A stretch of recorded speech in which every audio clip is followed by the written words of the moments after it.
All right. Good afternoon, everyone. Welcome to our Council Ad Hoc Subcommittee on Goal Setting meeting. I will call this meeting to order at 4:02 p.m. And my little spiel, as always, this meeting will be conducted in accordance with State of California Executive Order N2920 dated March 17th, 2020. All members of the subcommittee are participating in this meeting by video conference with no physical meeting location. As noted on the meeting agenda, members of the public may provide oral public comments online during the public comment period for an item by signing up at www.mountainview.gov/goal-setting_speakers or underline speakers, or by phone by dialing 669-900-9128 and entering webinar ID 963-2648-3935. In order to ensure that we are able to hear from all speakers and progress through the meeting, speakers will be allowed up to 90 seconds to speak. Any emails received by 1 p.m. today were forwarded to the subcommittee. Emails received after 1 p.m. will not be read during the meeting, but will be entered into the record for the meeting. And we will now go into roll call. Chair Abby Koga. Here. Councilmember Kamei. Here. Councilmember Matachek. Here. All subcommittee members are present. Great, thank you. We'll go to 3 oral communications. This portion of the meeting is reserved for persons wishing to address the subcommittee on any matter not on the agenda. Speakers are allowed to speak on any topic for up to 1 minute, 1.5 minutes during this section. State law prohibits the subcommittee from acting on non-agendized items. If there's any member of the public wishing to speak on a non-agendized item and you're in the attendee box, please raise your blue hand by hitting that the raise hand button at the bottom. And if you're on the phone, please hit *9. I do see Bruce England and his hand is up. So welcome, Bruce. And I'm not sure, I don't think I have the capability to unmute or ask to unmute. Oh, there you go. Now I do. There, I think I got it. There you go. All right. Hear me? Hear me okay? Okay, this is welcome, really, Bruce. Thank you. This is really fast. I just have a question. I don't know if you can answer it, but I'm not sure why you're setting 90 seconds for the public comments. I doubt you'll have that many people wanting to comment, so I would think the full 3 minutes would be a good idea. But anyway, you can count that as a comment. Thanks. Thank you. And I don't see anyone else and no one on the phone, so I will close oral communications. I think we just never know how many folks are going to join us, so we set this in advance. Like if it is just one person, I'm open to giving more time if the committee is okay with that. Normally we'll look and see how many people are on the call, and then I'll decide at council meetings. So I'm happy to do that if the committee is okay with that method. But for now, if it's just one person, I'm happy to give the 3 minutes. All right. So let's see, we'll go to item 4, minutes approval. There are no prior minutes for approval, so we'll go to 5, unfinished business, which again, there is none. So we'll go to 6, new business. Our 6.1 is on the strategic plan and goal setting process for fiscal years 2021 to 22 and 22 to 23. And this item provides an overview of the objectives and process for a strategic planning process and introduces civic makers as the city's strategic planning consultant. City Manager Kimbra McCarthy will provide opening remarks, and then Lawrence Gradeska, I hope I pronounced that correctly, and Christelle Blackford from Civic Makers will make a presentation. Assistant City Manager Audrey Seymour Ramberg is also here to assist with this item. So welcome we'll start with our City Manager, and then welcome to our Civic Makers representatives. Great, thank you, Mayor, and thank you, subcommittee members. I'm very excited to have this meeting to discuss, I think, something that started as a discussion actually when I was first hired. So one of the things that I have heard from many council members, and also just in thinking about where the city is headed and all of the wonderful things that we have right now, is really thinking about how we can elevate our current goal setting process and also incorporate some sort of strategic roadmap. And really what this means is that the strategic plan is the vision of where the city council wants to be in the future, and also really outlines the steps that we're going to take to get there. So thinking about this as a roadmap, it's not just goals and the projects that we take, but it's also looking at metrics and how they are all aligned together. So I really think that we have a great opportunity for the council and employees and also the community to really think about where we're at now and where we want to be to plan for the future in Mountain View. And as I mentioned, you all know, we normally do this through the 2-year goal setting process, but part of what I think and what we are recommending as a strong link to this goal setting process is having that overarching strategic plan. I actually, everyone I've talked to, I'm not aware that we have had a strategic plan maybe ever, maybe for quite some time. So I think it will be good to have that in place. And then part of this will also entail the council looking at our mission. And that's really the foundation of the strategic plan, and really thinking about who we are and what we stand for in Mountain View. So right now, it really is looking ahead. That's what the strategic plan will do. And it will also give you all a chance to review the goals that council set 2 years ago and look at the different priority areas that are really going to align with that plan. So before I turn it over to Civic Makers, I do want to say that part of the key aspects of this will be engagement with the community and engagement with employees. So this isn't done in a vacuum. This is very much an iterative process where there will be a lot of conversations, a lot of engagement with members of the community and employees, so that this is something that everyone feels that they're a part of this process and this vision. And so I'm really excited to introduce Civic Makers to the group. I was first introduced to them. I've known of other cities in the area that have used them, that I have been very impressed by the work that they've done in setting strategic planning and different processes across the Bay Area. Also have seen their work at some conferences like Code for America and other places where they have had a lot of engagement with other cities and other municipalities. So really excited to present them to you this evening and talk a little bit more about what we think a good recommended approach could be for the strategic plan and your new goal setting process. So with that, I will turn it over to Lawrence to tell a little bit about who Civic Makers is and what we see this process being. Great. Thank you, Kimbra. And it's a pleasure to be here, meet you all. We've been talking with Kimbra and Audrey and Melvin and Christina for a few months now, preparing for this moment, scoping out what a strategic planning process could look like to complement the goal setting work that you've all done. And this is where the rubber starts to meet the road, especially as we get ready for 2021 and to hit the ground running. So excited to share what we have mapped out for you, and also share a little bit about who we are and the work we do. So let me share my screen. All right. And let's see, are you now seeing a Google presentation? Yeah. Great, okay. So I'm gonna go into full screen and we'll just jump in. And wanted to share again a little bit about who we are, our general approach to strategic planning, and then the process and timeline we have put together for Mountain View.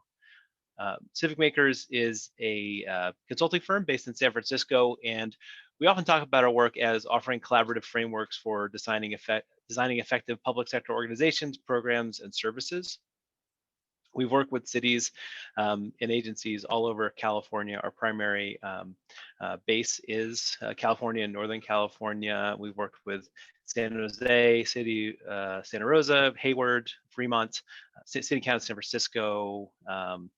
Also done a lot of work at the state up in Sacramento and some of the agencies there. So we have, and the majority of our clients are public sector clients. So really that's our focus. That's what we're steeped in. That's our experience. And that's where we see the most impact for our work, helping particularly, and Christelle will talk a little bit more about this, helping to engage stakeholder audiences, whether they're internal or external, to smooth the process of decision making and designing and delivering better services overall. The team that we put together for this particular project includes myself, Christelle, who I'll introduce in a moment, as well as a few other folks. Let me just give a quick background about myself. I started Civic Makers about 6 years ago. I have a background in local government. I spent 7 years between the city and county of San Francisco and county of Alameda in the environmental realm, and worked at sustainability and environment departments doing program management and community engagement and outreach. I also spent 4 or 5 years in the private sector at government technology companies doing product marketing and product management. I have somewhat of a tech background, just enough to be dangerous, but more, I consider myself more of a digital and web generalist rather than an engineer and developer. And I'm most interested in the process of how organizations work together to realize the outcomes they're trying to achieve. And that's why I started Civic Makers, is to, with Christelle and our other partner, Judy Brown, to support organizations in using methods like human-centered design, which we'll talk about in a minute, different innovation methodologies, different project management and strategic planning methodologies to basically be more effective, especially in a time when there's even more of a need for public support for many different constituencies and even fewer resources to be able to do that with. So I focus on our strategic planning efforts at the company. I also do a lot of the, you can see my title here is Chief Everything Officer. There's a lot to do and hold for a small company or a team of 7. One of the best decisions I ever made was asking Christelle to join our team as a partner and our Chief Engagement Officer. So I'd love to have her say a few words about herself as well. Thank you, Lawrence. A pleasure to be here. Nice to meet you all virtually. So Christelle Blackford, and I'll be supporting Lawrence closely on this project. We often partner on strategic planning projects and bring, I think, different strengths to the table. I actually started my professional life out of college working at Google in Mountain View way back in the early days, and so I actually spent quite a good amount of time in Mountain View, although it's been a little while, but I'll be happy to return. But my background is really in urban planning and community development, through which I came to focus on community engagement, because I was really interested in how we can improve our planning processes through engagement with the people who will be directly impacted by those. So I head up our community engagement practice. I also do a lot of, like I said, strategic planning along with Lawrence, and all kinds of staff, stakeholder engagement, and the sort of internal and external community engagement. So that's enough said, I think. And we have also on the team joining us, Marielle Olentine, who's a design strategist, also with a lot of facilitation and engagement skills. Victor Tran, who's our communications associate, with a lot of experience doing outreach in the public sector as well. And then Eva Mas, who does facilitation and Spanish translation for us. Great, thanks, Christelle. Let's see. Okay, so I wanted to talk a little bit about our approach. Actually, Christelle, this is you. You can keep rolling. That's right. Thanks, Lawrence. Yeah. So jumping right in, Lawrence already mentioned human-centered design.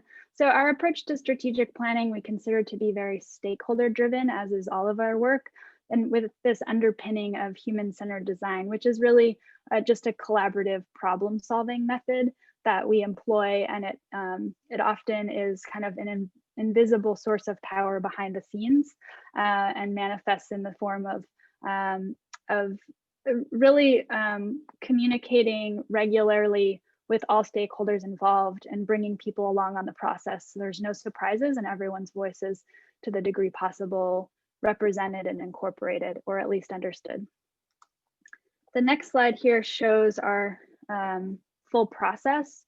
If you can advance the slide, Lawrence. There we go. Of what we call human-centered strategic planning. So from discovery, which is really a series of stakeholder conversations, looking at the past data, we go into defining the mission and vision, defining priorities and projects, having a draft strategic plan or roadmap, as we often call it, which Kimbra already said, we validate, and then start to develop really kind of the implementation components, metrics and enablement, and then ongoing implementation and monitoring. And you can see at the bottom there how we're integrating both internal and external stakeholder engagement throughout the process. And when Lawrence goes through the scope that we've outlined for you all, you'll see specifically what that means. But we've really found that this helps to build buy-in and ownership over the final plan, and ultimately leads to more successful implementation.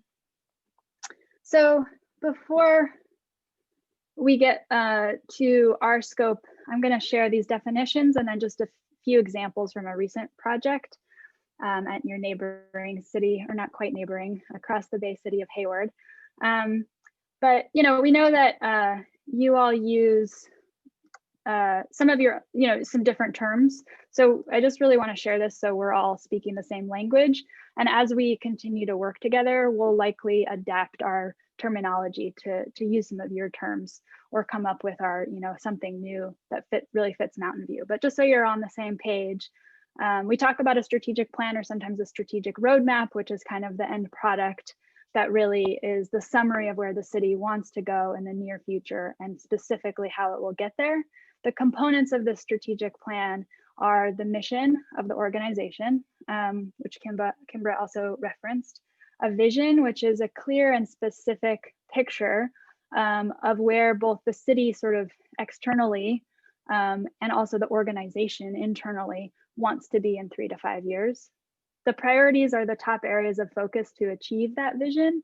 The main projects are activities underneath under each priority that will then help accomplish those priorities.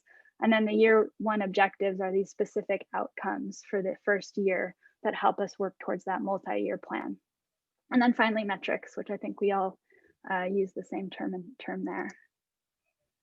The next slide shows just a graphic that we created for the city of Hayward to help communicate to both staff and community members kind of the difference between strategic priorities and essential services. And actually, I already saw on your website that you're already doing a great job of explaining this, but really making it clear to people that this doesn't mean that we're going to stop with the day-to-day service delivery, and that there's always ongoing services that need to be delivered and worked on. But this is kind of us, the city, thinking about those critical emerging issues or ongoing challenges above and beyond those essential services, like homelessness and climate change, that need to be addressed. And that's where the strategic plan comes in. And then here is a graphic of the high-level strategic roadmap for the city of Hayward that we helped them develop, that shows their 6 top priority areas and a short description of each. This is pulled from another format, but put side by side here so you can see. So we have this visualization of the strategies and then the details next to that. And then following that, we have, and the screen's gone black somehow. Can other people see? No, it's black for us as well. Oh, it looks like Lawrence is frozen. Uh-oh. Okay. While we wait to get him back, I believe I have the same information. Oh. Lawrence, are you with us again? It looked like he was moving for a second. I'll see if I can get that pulled up. Okay. I also could present it if need be. Do you have it? Do you have the exact slides and we can just Yeah, I make you a do. Okay, let's make you a co-host. That's probably more streamlined. Okay.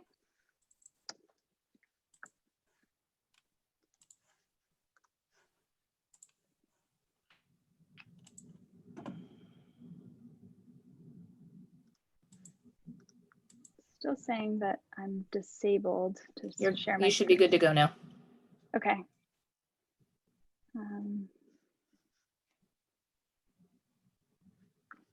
Yeah, he just messaged me saying computer froze. So I'm sure he'll do his best to get back on as soon as possible. Well, luckily we have our backup plan, which is me. So this is going back from, this is the strategic roadmap. So the 6 categories. And then that first one, preserve, protect, and produce housing.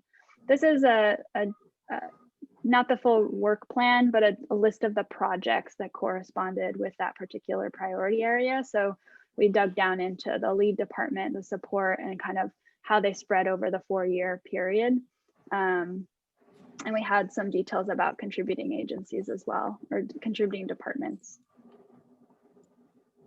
So that was kind of the full presentation on leading up to just setting our context. And then the next part is on our goals specifically for Mountain View. So this was what Lawrence was going to present to you, but I can just continue as he reboots.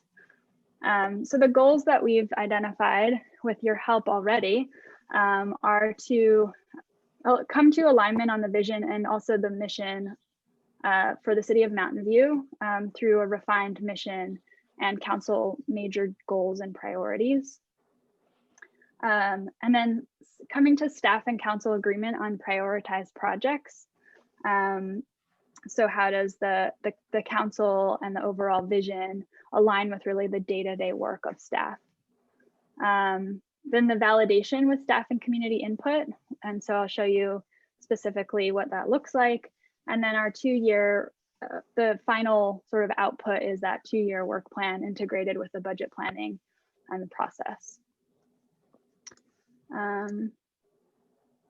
And here we have at a high level what we've outlined to do with all of you. So this follows, as you'll see, that process that we've already presented, and has some specific details and dates that align with what you all would like to accomplish with us. So starting in January, we have our discovery and assessment phase of the project. So that will involve kind of staff kickoff, some discovery meetings with staff. We often do like focus groups or one-on-one interviews with specific department heads or other staff members. And then we summarize what our findings are. Moving into February, starting to do our vision and prioritization through a council retreat planning session, followed by a staff leadership workshop, and then a series of community focus groups where we start to share what we're aiming to accomplish with the larger community and source some inputs from them. Then we go into projects and prioritization. So this is really picking out what are the specific projects that we want to focus on to that wrap up into those higher priority areas that accomplish that overall vision and mission. So there would be then a joint council and staff workshop to review the draft. And then the output of that is a draft vision, mission, and priorities sort of document, which is the sort of an interim step towards a draft strategic plan. From there, we do staff leadership survey for feedback and project suggestions. We really start to get into the details of the projects. And then we do some staff project vetting workshops to make sure we're getting it right, and a council study session. So at that point, we have all the components of our strategic roadmap, and we have a draft that's ready to share. At that point, we would do an all staff survey to get that final touch point and make sure that this is making sense across staff. And then we would have a revised strategic roadmap from there. And then we have the metrics and enablement and implementation and monitoring tasks are, I believe, optional tasks in there, or at least some of it is optional. and sort of moving into really coming up with what are the specific ways that we're measuring success? How are we tracking progress against all of these? How does it integrate with the budget and the specific work plans for how each project moves forward? So after a council presentation, we would adopt a final strategic roadmap. So that at that point, I'll pause, and hopefully Lawrence can rejoin us, but I can do my best to answer questions in the meantime. Great, thank you. Any questions from committee members? And feel free to just jump in, Lisa. Thanks. The definition of project, is that just activity above the waterline of the iceberg, or does it also include anything below the waterline? That's a good question, and something that can often become complex to figure out, but it should be technically something that is above the waterline. It's really an initiative or effort to support one of those larger priority areas.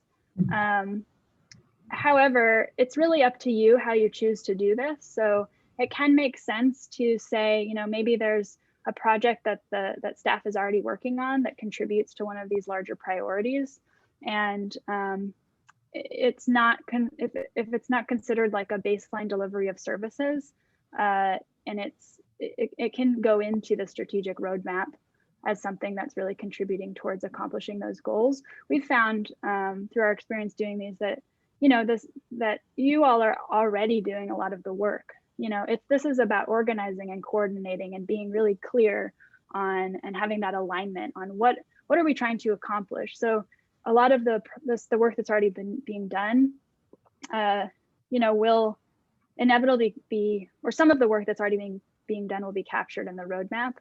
And this is an opportunity for those conversations around what is the highest priority, and what maybe do we need to, where should we proceed and where should we kind of pull back? Does that answer your question? Yeah, and I probably have comments. I don't know if we're into that, but I guess another question would be, given that a lot of our budget is for ongoing activities below the waterline, if the projects were just focused on the tip of the iceberg, then would you really see much of the budget allocation? So I'm going to pause for a second and say that Lawrence rejoined the call. So he, I think, needs to be admitted or unmuted or something like that. And then I'm going to have you, Lisa, if you don't mind, just once we get Lawrence back, repeat your question. Sure.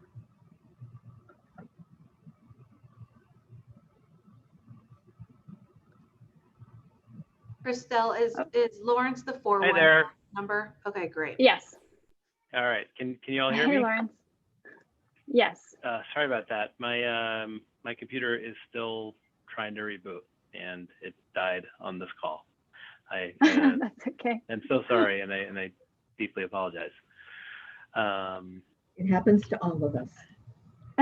So Lawrence, Lisa had just asked a great question about sort of if the projects that end up in the roadmap are all kind of above the waterline or some below the waterline. And I explained how that can get, you know, there is some cases where the staff is already working on things that are really contributing to what's above the waterline. And so we would want to capture those things. And then Lisa has a follow-up question. So I'll just ask you to repeat that. Yeah, and so the follow-up question is, given that most of our budget is spent on things below the tip of the iceberg, how would that be, would you get visibility into that in this process, or how would you get visibility into that in this process? Yeah, no, I can jump in there because Audrey and I and Kimbra have been talking about this. In fact, Audrey and I just this morning about the budget planning process and that step of approval in June, if we're looking at that timeline slide, there is a council presentation there.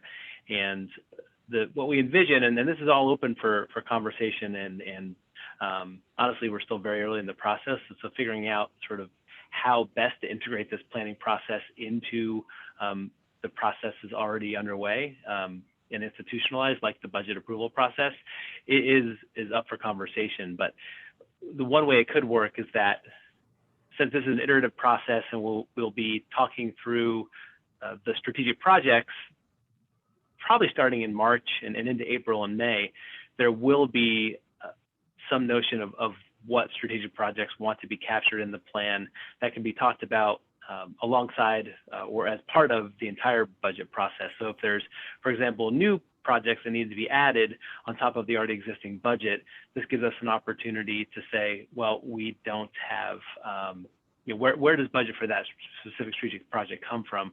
Likewise, there's also a dimension of staff capacity that with the internal stakeholder engagement with staff, their involvement helps us understand, given the totality of the strategic projects that are on the plate, in addition to what they know their existing workloads are, we can have a more holistic picture. But that would result in June at a council meeting, there being a presentation and approval process or item for the budget and then the strategic plan.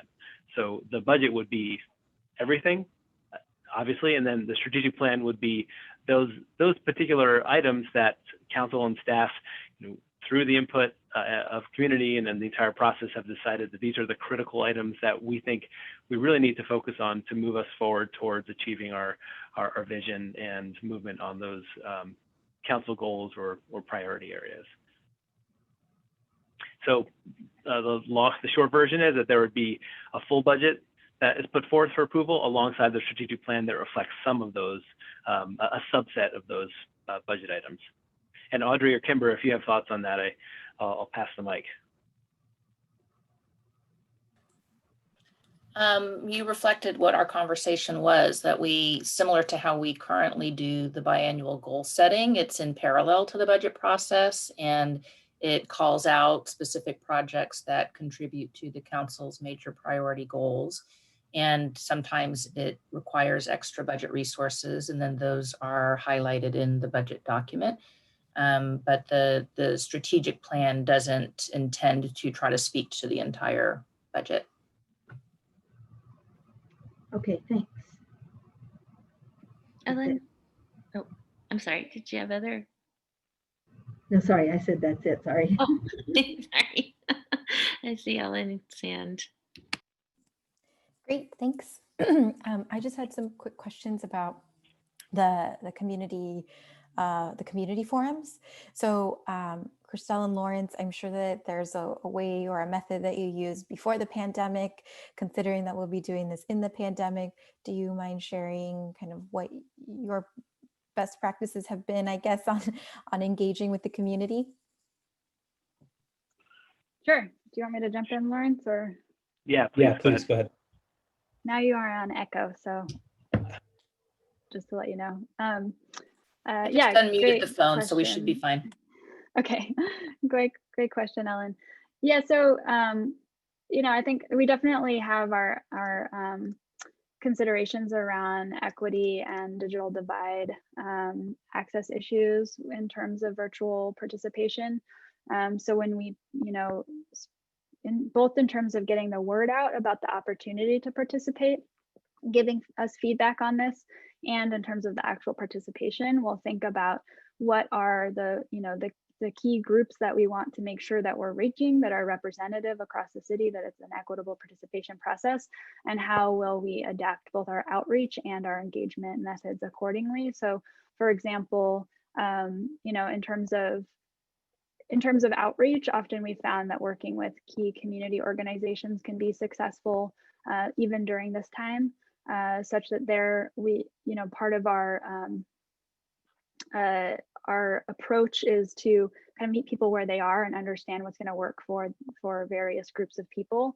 So getting input on the best way to connect and even partnering with organizations that can make those connections for us and leveraging those relationships to understand how then people will participate most effectively. And we have done a lot of these kinds of focus groups on Zoom, very similar to this meeting. We always offer a call-in option when we do that, and there's participating over the phone is, I think, an equitable option. And we've also done things like even mailers instead of sending emails. We've done text message outreach. So those are some thoughts on that. I think it would be, we would come up with a strategy that's really unique for the groups that you're wanting to make sure are represented based on what we know to be their kind of challenges in participating virtually.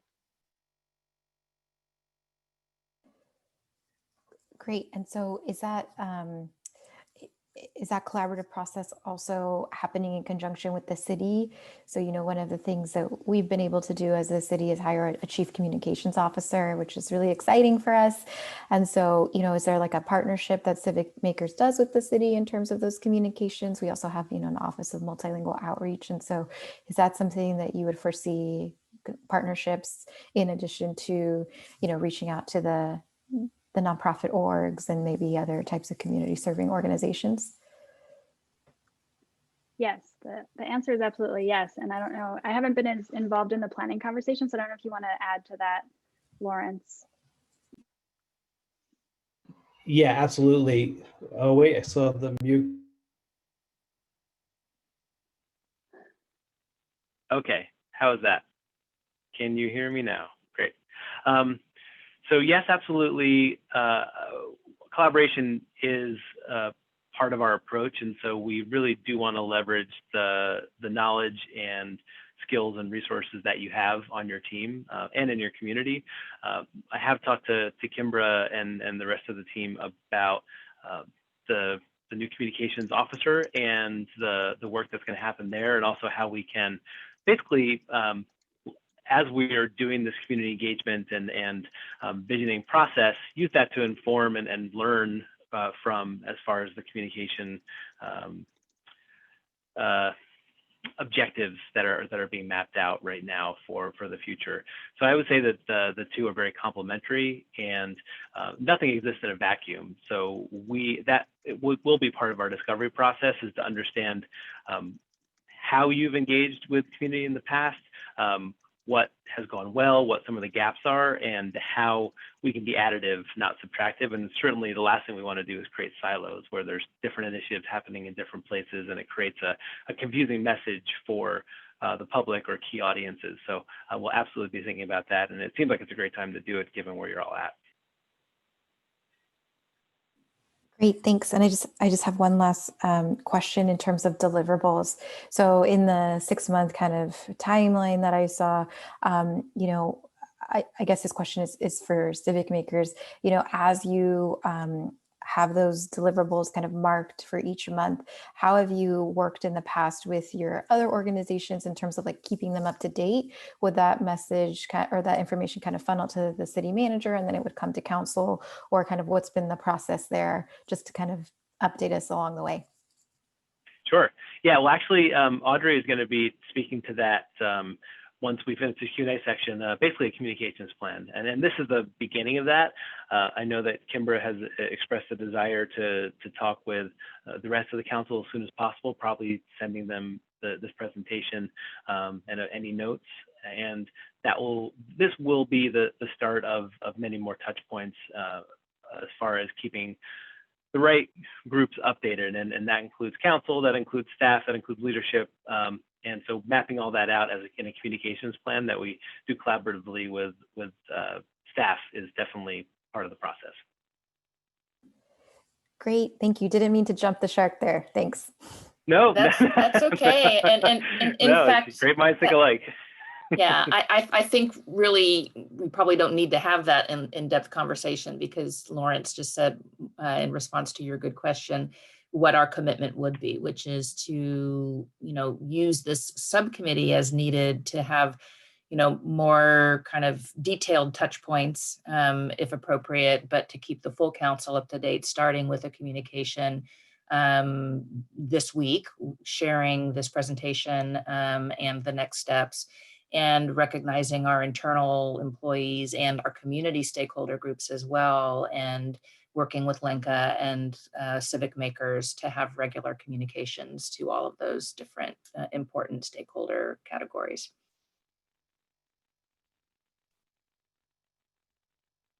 Great, thank you. So my question was, I think along a similar line. We've, as Owen mentioned, we have the Office of Multicultural and Multilingual Outreach. We are in the process right now of creating a list of what we're calling ambassadors to deal with the pandemic issues.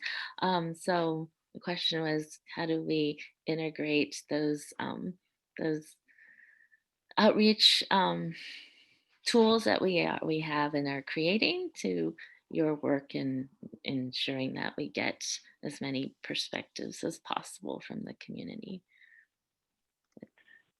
Yeah, I think the first step would be to learn about those efforts and what you're doing and who those ambassadors are as part of our discovery process and the stakeholder assessment that we do for every project, so that we're very clear on who we're trying to reach, how we're going to reach them, and then what specific tactics we take to do that. And if there's opportunities throughout the process to leverage what's already happening, to integrate efforts, that would be a conversation that we would have with staff and maybe with this subcommittee as appropriate. Again, being able to combine efforts as long as it's not sacrificing kind of the specific ask for community, it makes a lot of sense, and we're all in support of that. So it would just be, I think, then there might be some instances where those ambassadors become, maybe they are part of one of the community focus groups, or maybe they help us recruit people for the focus groups. But there's countless opportunities, and I think one of our other sort of goals, and it's an indirect goal, but for all of our clients, we really love to just help build capacity for this type of work, and helping you all, given our experience and lens, but also just through the effort and deliverables for this project, helping you improve the ways that you're doing outreach if we can, and create a better infrastructure for doing more of that and engagement down the road. It's certainly something that we always try and tack on, because there will be a point where we're not here, but you're still doing this work. And it's important for us that you're able to do that work, more of it, do it better, do it more effectively, because we believe in it. And that's why we do the work we do.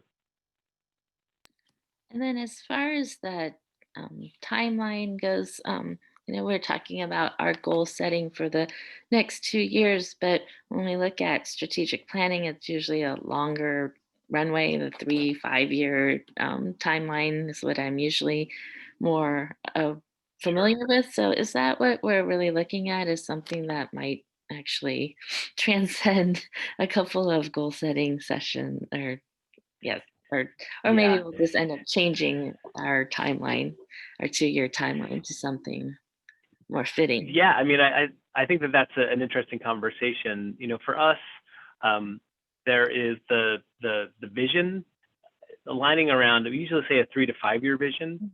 Too far out gets hard to predict, too close is you're not being ambitious enough.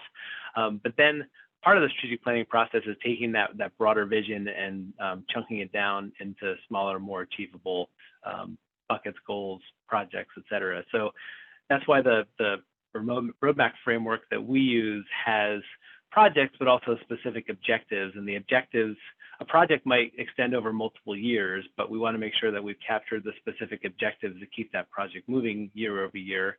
The priority areas, or the council major goal areas, ultimately we would want this plan to reflect the 2-year work plan that everyone's been used to. But part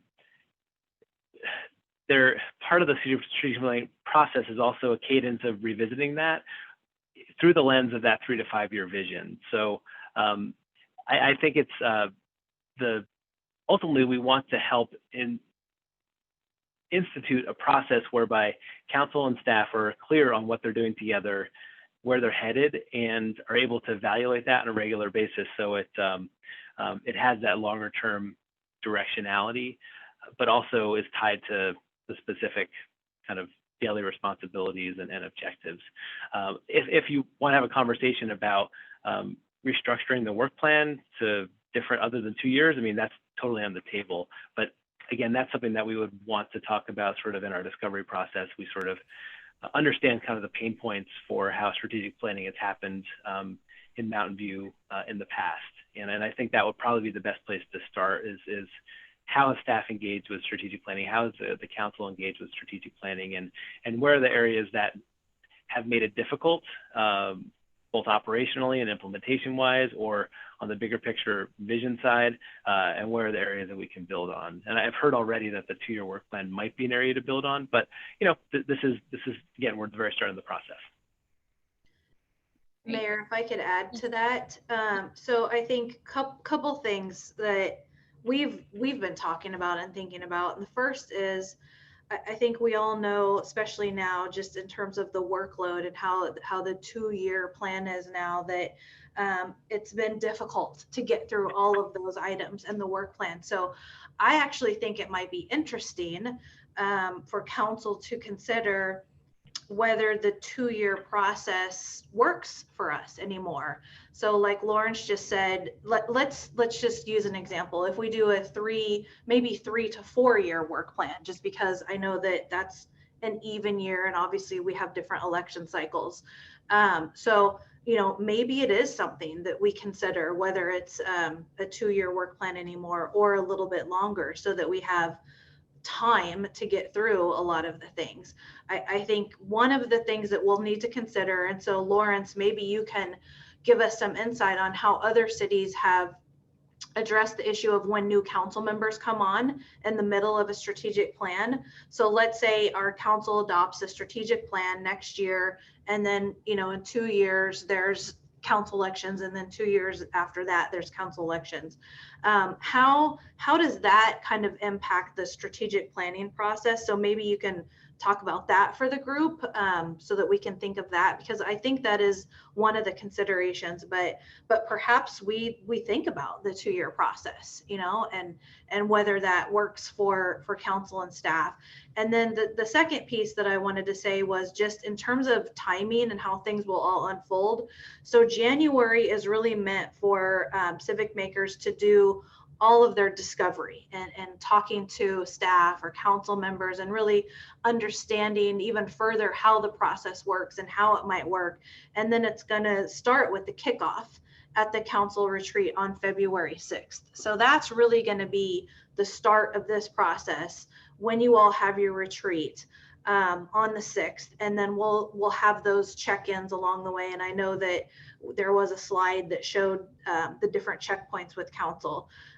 So just to kind of let you all know how that's going to unfold over the next, you know, month and a half, should you all move forward with this. But I'll just stop there. And Lawrence, maybe if you could address how this plan works when you might have different folks cycling on in the plan or not.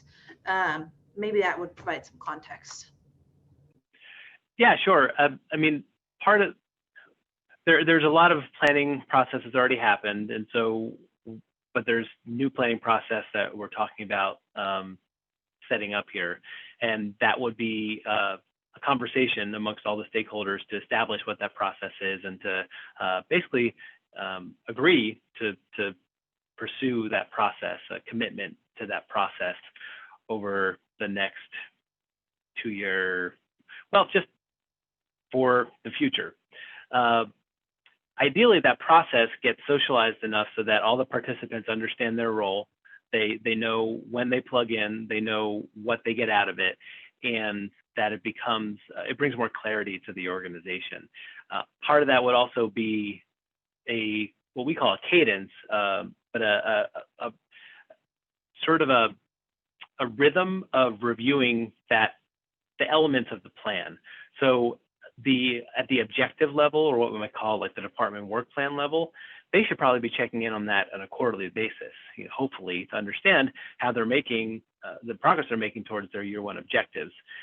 At the project level, that's something that we want to look at annually. At the major council goals area or the priority area, that's something that changes a little bit less. And those changes should be based on, accordingly, a kind of bigger picture view of where the city is at in relationship to the vision statement. The vision statement should probably be fairly consistent because it's something that is created in collaboration with everybody.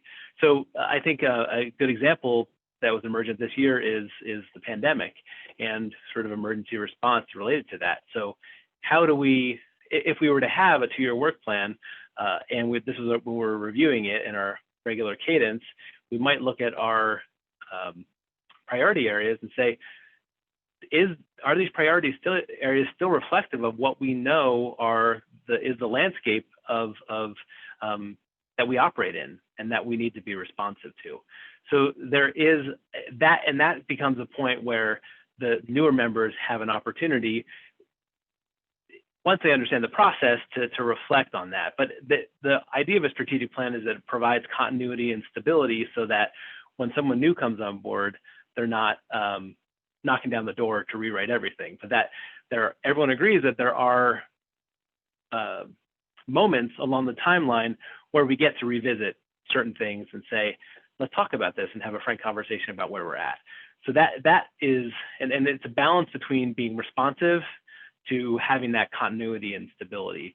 And that is also a conversation that we get to have and decide what feels best for council and staff and community and everyone really involved as far as stakeholders go.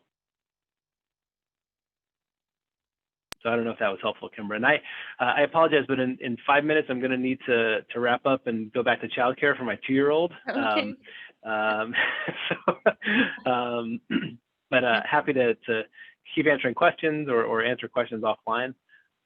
Okay, great. Well, are there any other questions from committee members? Doesn't look like it. So why don't I open it up for public comment, and then we'll bring it back for comments from the committee.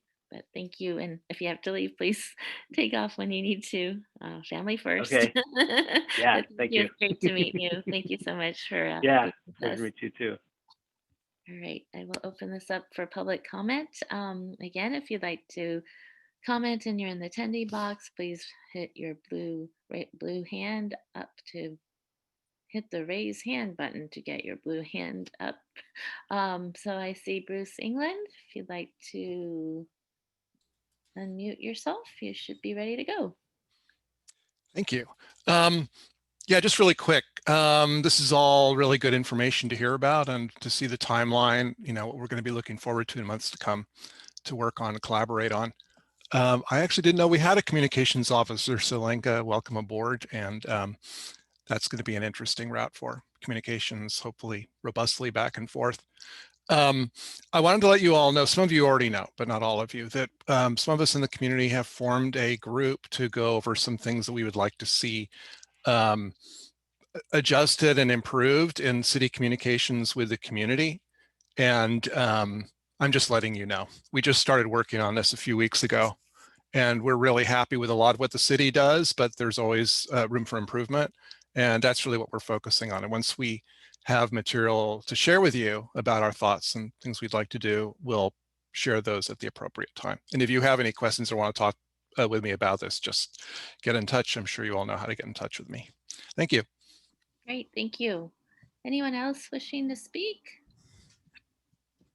I don't see any more hands, so I will close public comment and bring it back to the committee for discussion.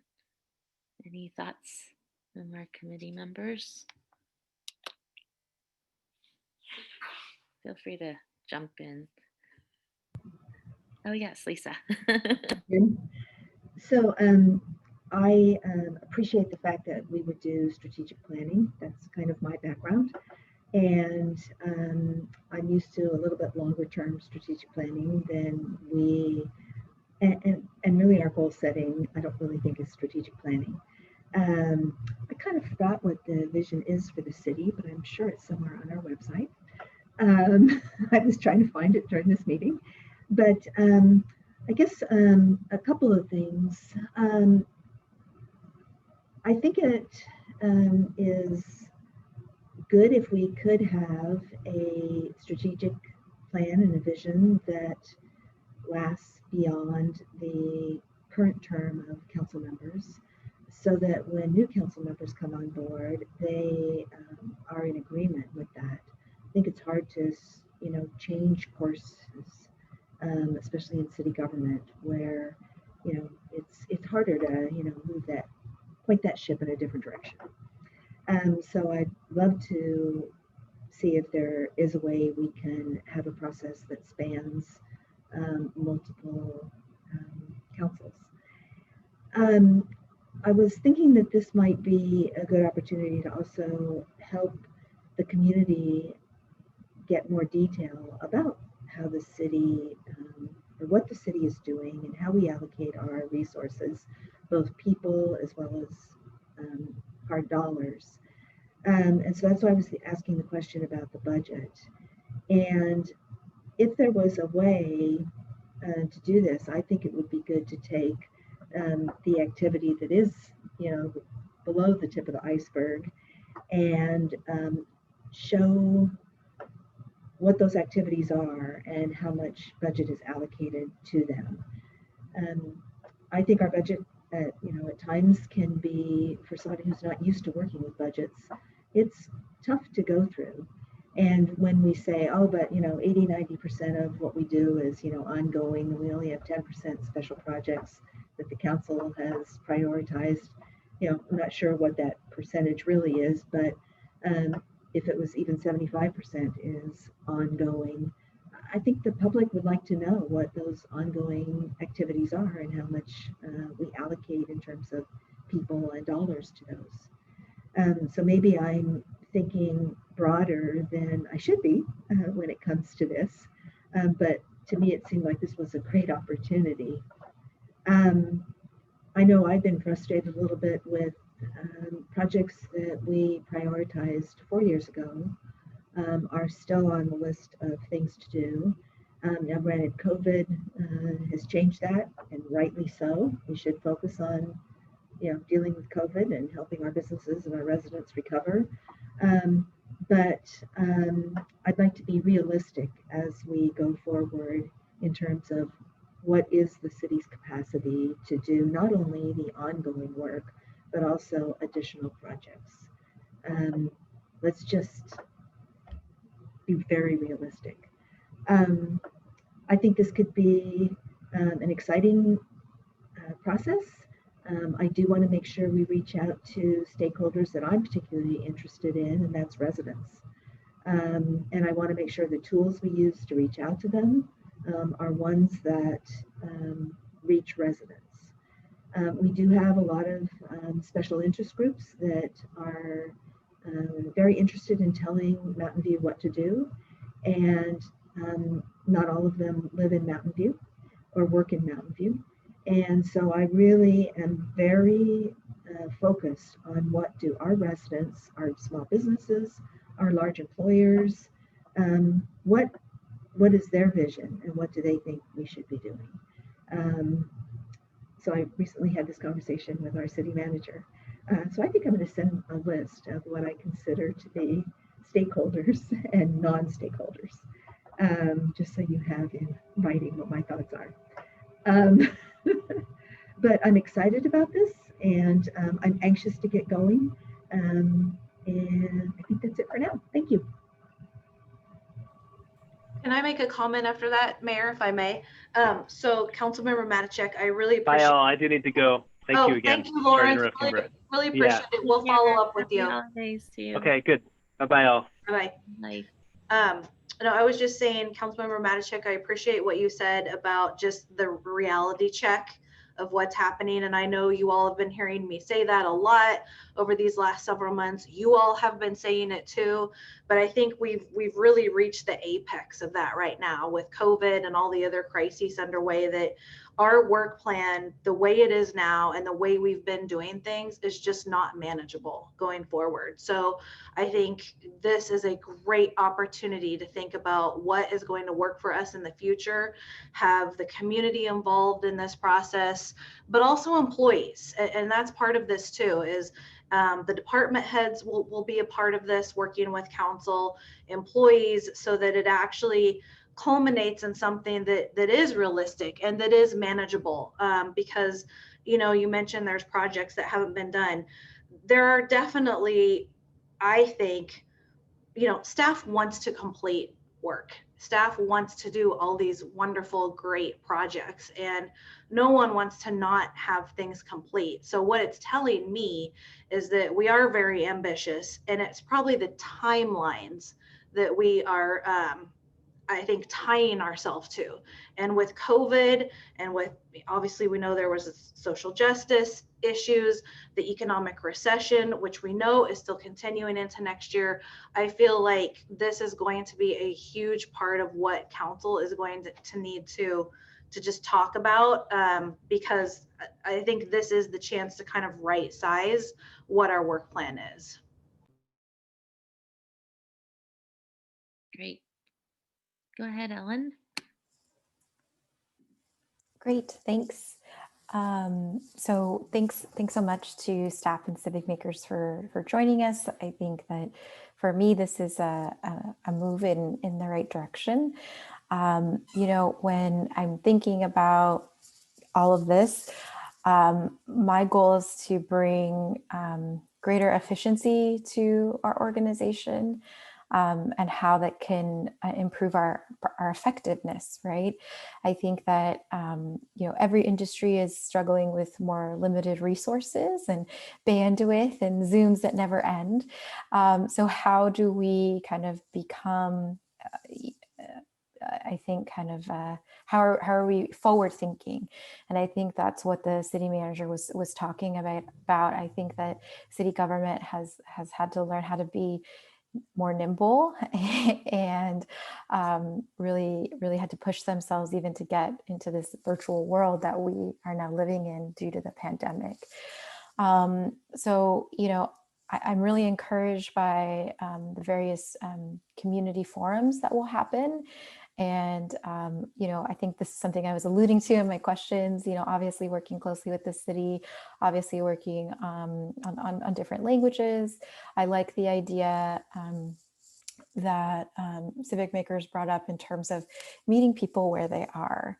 I think that's something that the city could do more of, which is, like you said, some people want to register, you know, and be on Zoom. Some people want phone numbers. Some people want to anonymously submit feedback.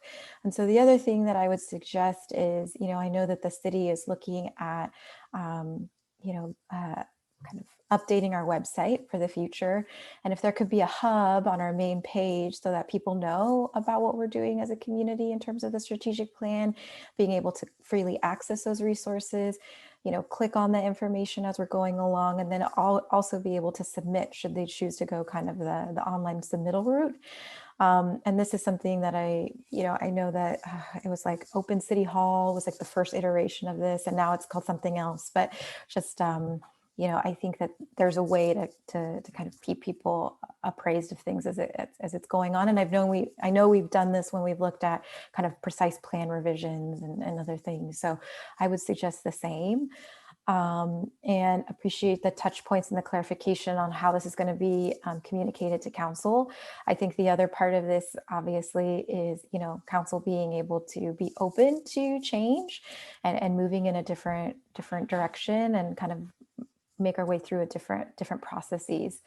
The one thing that we haven't totally touched on that I did want to put a little bit out there for is the goal setting. So I'm not sure how much staff and civic makers have talked about how council has approached goal setting, but I'd really be interested in hearing kind of what the more like what the other ways communities and have moved forward with goal setting. You know, I think in the past we've done something where we've kind of written everything out on paper and we put stickers up. You know, I know that there's a lot of other things kind of online that we can do as a way to kind of rank things. And so would be interested in that. And I think that'll also temper with kind of what Councilmember Matashek and the city manager were mentioning about staff bandwidth, you know, and what is the realistic goal of a community of our size with a staff of our size? You know, what are realistic goals? Because right now I think it's like close to 70. And, you know, how do we kind of pare down not only kind of our requests, but also expectation setting, which I think is going to be really important. So those are my comments. Thanks. Great, thank you. I would just add, I have similar thoughts with from both Lisa and Ellen. I appreciate this. I think we really need it at this time.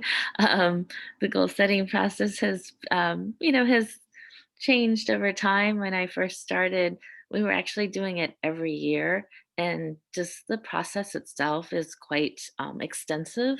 And then the reality was that these projects, we noticed take longer than a year to complete. So what was, seen as completed was a very like esoteric or shallow version of what the projects actually were. And so I think, we have to be more realistic with the timeline of what we're trying to do. I agree. I think even 2 years is short. And that's where I guess I'm still not quite sure how it would work with the longer timeline, which I would prefer. But in light of the fact that every 2 years we have an election, and there is the possibility for, like, this year we had four seats up. Had it changed with four new members, you could completely have a different direction of the council. So that's the real, I think, the challenge of the timeline. I've been on council when we've had the same folks, at least three of us were on for 8 years, and so that made it easier for do the long-term projects, and that was when we did the whole general plan update. But since I've been back the last 4 years, we've had some back and forth of changing, directions on things. And so that's where I would question how we could really make that happen. I think we can say, we want folks to sign up to what the strategic plan is, but you can't really, right? You can't mandate it, you can't require it, you can't control it. So that would be the question as to how to really make that happen or doable. But I like this because, and I think it's not that, well, it is different from what we do, but I actually appreciate it because I think in a way it's giving the council members um, help and capacity, because the way it is now, we get comments, we get emails, people lobbying us on what the projects, the priorities, the goals should be. And so it sounds like with this, civic makers, you'll be doing a lot of the intake. So that would be very helpful, because I think, we don't necessarily have the capacity to even have like the metrics to decide what's really a priority of the community, and versus a vocal minority group or so forth. So I think this is helpful in that sense. My thought is that as we were looking at Hayward too, when it comes to our priorities, there's three that I haven't seen change in the time I've been here. Transportation, housing, and sustainability, and those are pretty set. So I think this, and I think they should be, because we'll never actually complete any of those like completely. And then maybe we've added a fourth. I saw Hayward has six, and whatever that number is where we could be more timely in terms of, like, well, COVID was just completely unpredictable, and we had no idea it was coming. But the community for all priority is something that we did add as a fourth priority when Lisa and I came on in 2017, because that was very timely. So I think maybe that would be good to have that mix of what are the, the staple goals, and then something that can be more responsive to the times. And if we have that clear understanding from, with the community on that, perhaps that would help. I mean, I think that would be very helpful because um, then we can be clear on what our roadmap is. And I think the biggest challenge is, with that we have a community that's very active and, informed and educated and really great. And I think COVID has given folks even more opportunity to get involved. And so I welcome this as an opportunity for them to get involved.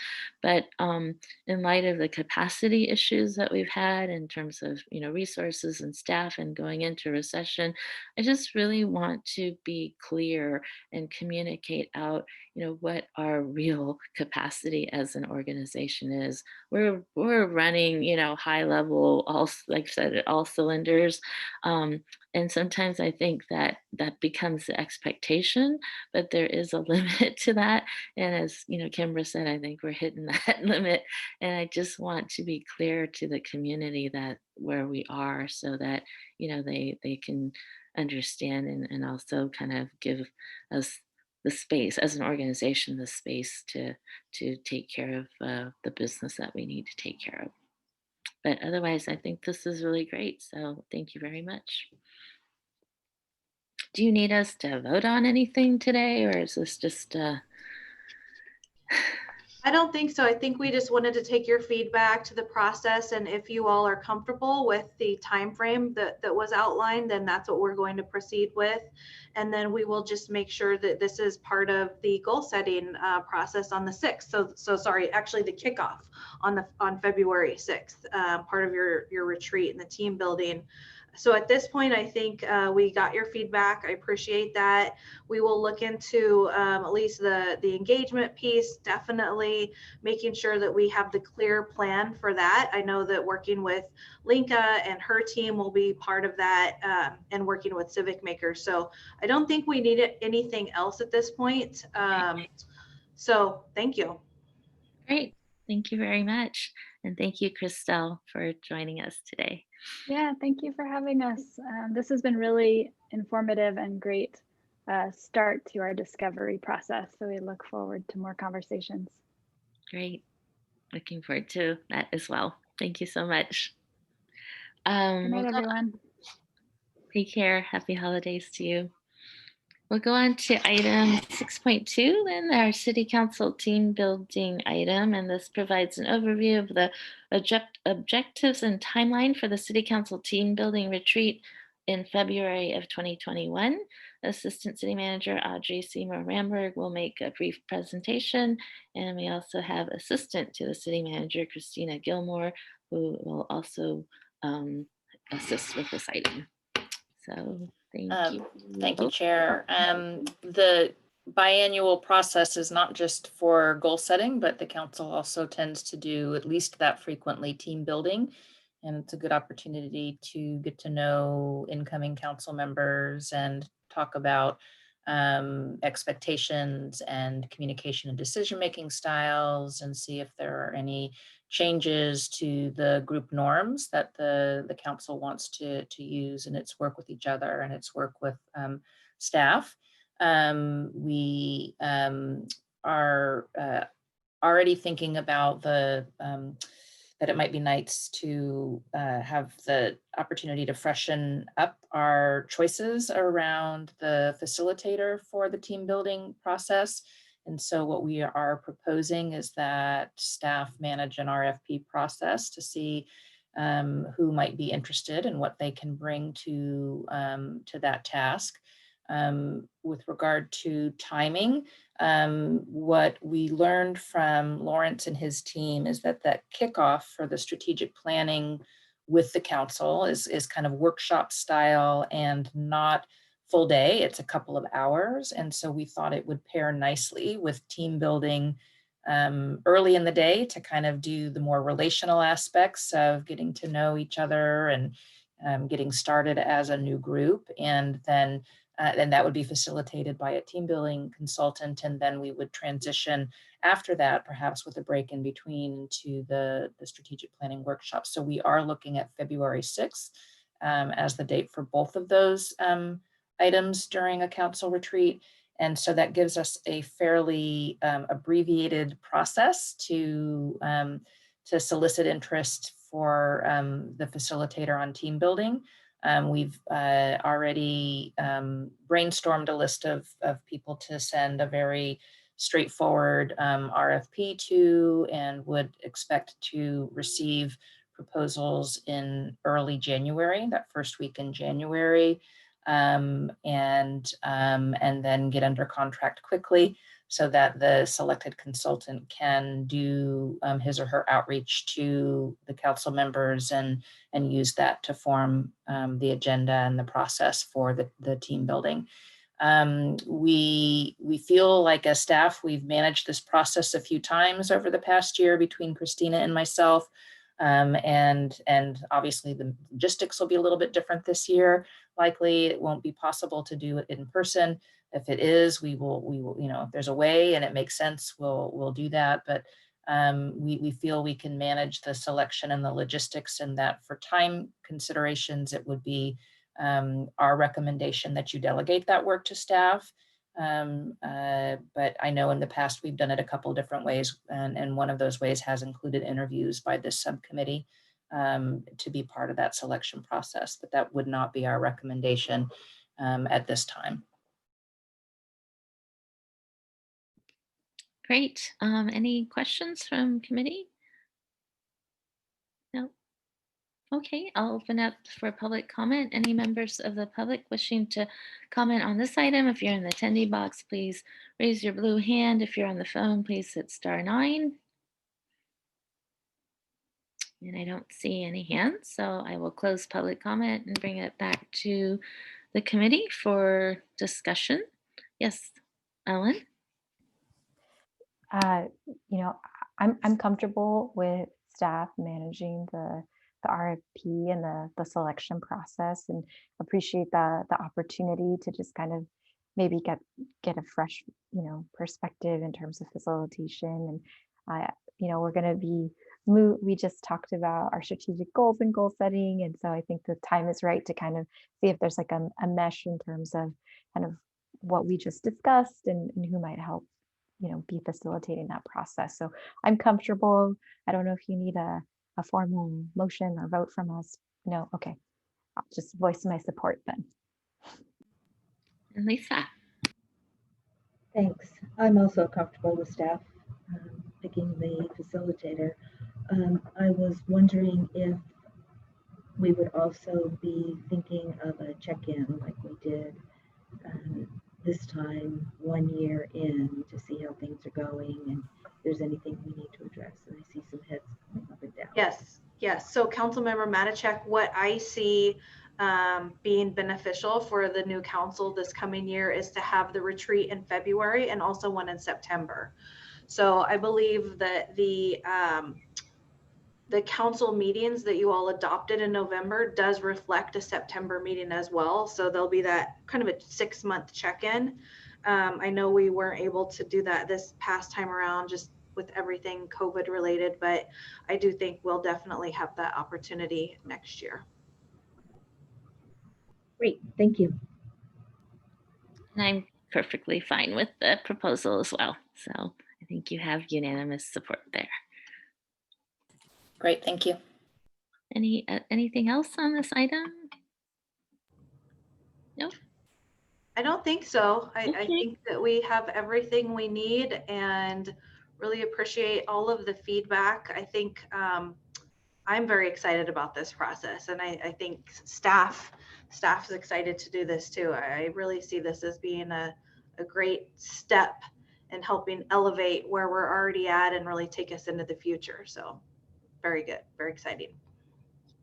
Yes, thank you. I'm excited too. Yay. If not, we'll go on. If we don't have anything else, we'll go on to item 7, subcommittee staff comments, questions, or reports. Any comments from members or staff? No? All right. Well, oh, yes. Sorry, Lisa. maybe I did have a question. So, you know, we had this subcommittee in the past, but they didn't meet very often. And so, is this a subcommittee that is made up of the most recent former mayor, and vice mayor? And so, this is my one meeting. Yes, Councilmember Matishek, I believe that would be accurate if we had to meet again. Yes, yes. Okay. Sorry.